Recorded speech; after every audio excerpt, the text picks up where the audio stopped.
Ridgewood High had rules. Everyone knew them, even if nobody wrote them down. Stay loud or stay invisible. Pick a side or become the target. Mia Bennett arrived on a Tuesday and chose neither. She wore the same gray hoodie 3 days in a row, kept her eyes on the floor, and answered teachers in single syllables. By Friday, the entire junior class had decided she was harmless. Jake Turner decided she was perfect. Jake ruled the courtyard the way lions rule the savannah, by making sure everyone remembered who could bite hardest.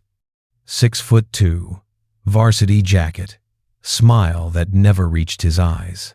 He'd been suspended twice, expelled from one private school, and still walked the halls like the building had been built for him. Friday lunch. Sun blazing, courtyard packed. Mia sat alone on the edge of a concrete planter, retying the laces on boots that had seen more countries than most of the teachers. Jake spotted her, grinned at his crew, and jogged over to the maintenance shed. 30 seconds later, he came back, dragging the thick green garden hose the janitors used to wash vomit off the sidewalks. "Watch this," he said. His friends formed a loose circle, phones already up. The first blast of ice-cold water hit Mia between the shoulder blades like a fist. The second knocked her forward onto her palms. Water sheeted off her hair, soaked her hoodie, and filled her shoes. Laughter detonated around her, sharp, delighted, and merciless. Jake swept the hose back and forth like he was painting a fence. "Smile, new girl. You look hot." Mia stayed on her hands and knees for 3 full seconds, long enough for every camera to focus, long enough for the laughter to crest. Then she stood, slowly. Water streamed from her sleeves, her bangs, and the ends of her lashes. The courtyard noise collapsed into a nervous hush. Jake's finger eased off the trigger. Mia's eyes weren't teary. They weren't even angry. They were the flat, 1,000-yard stare of someone counting heartbeats before deciding whether a threat is worth killing. She took one step toward him. Jake, 6'2", 95 kilos of muscle and ego, took half a step back. Mia's voice came out soft, almost kind. "I was trained for worse than you." That was all. No scream, no swing. Just 4 words, delivered like a weather report. Jake tried to laugh it off, but it came out strangled. "Yeah? Trained by who? YouTube?" Mia didn't answer. She simply looked at him the way snipers look through glass, measuring distance, wind, and consequence. Then bent, picked up her backpack, and walked away. Water squished in her boots with every step, but her spine never bent. Phones lowered. The circle broke apart, like someone had flipped a switch. Jake stood holding the dripping hose, smile frozen, feeling suddenly very small. That should have been the end of it. It wasn't. Jake spent the weekend replaying the moment in his head, her eyes, the way the laughter died, and the way his own voice had cracked. By Sunday night, the embarrassment had fermented into rage. Nobody humiliated Jake Turner in his own kingdom. Monday morning, he was waiting by her locker with 3 of his biggest teammates.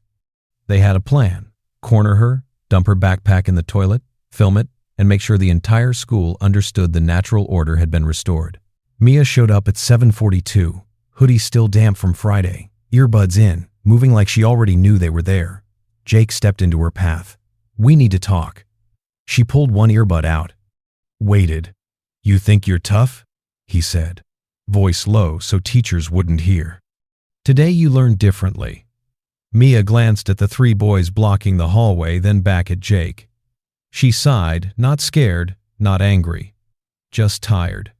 "I gave you a warning," she said. "Most people only get one." Jake shoved her shoulder, hard. Her back hit the lockers with a metallic crash. Something inside Mia went very still. The hallway cameras caught everything that happened next in grainy black and white. Jake swung. Mia slipped inside the stem. Punch, caught his wrist, and pivoted. One smooth motion textbook, and suddenly Jake was the one with his cheek pressed to cold metal, arm wrenched high behind his back, and feet scrambling for balance. His friends lunged. She released Jake, sidestepped, and drove an elbow into the solar plexus of the first one. Precise, controlled, no wasted motion. He folded like a cheap chair. The second grabbed her hoodie from behind. She dropped her weight, twisted, and used his own momentum to flip him over her hip. He landed flat on his back, breath whooshing out in a single stunned gasp. 23 seconds. 3 varsity athletes on the floor. Mia is standing in the middle, breathing steadily. Hoodie barely ruffled. Principal's office. Suspension papers. Angry parents. None of it mattered as much as the footage that hit TikTok by third period. Caption: Don't mess with the quiet girl. By the end of the day, the story had grown legs. She was ex-military, undercover cop's daughter, black belt in 7 disciplines, raised by spies. The rumors didn't matter. The truth was simpler and far scarier. Mia Bennett didn't fight because she was angry. She fought because she had been taught somewhere far from Ridgewood High exactly how much damage a body can take before it breaks, and exactly how little force is needed to make someone wish they'd never been born. Jake spent a week eating lunch alone. Nobody met his eyes anymore.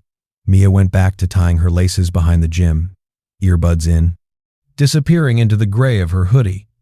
Only now, when she walked the hallways, the crowd parted without thinking. Some legends are whispered. Some are soaked into a courtyard on a Friday afternoon and never wash away.